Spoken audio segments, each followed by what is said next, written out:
How to fix could not find compatible graphics device error in Halo Infinite.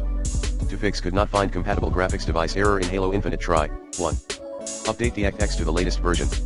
2.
Ensure your GPU has at least 4000 megabytes, 4 GB, VRAM.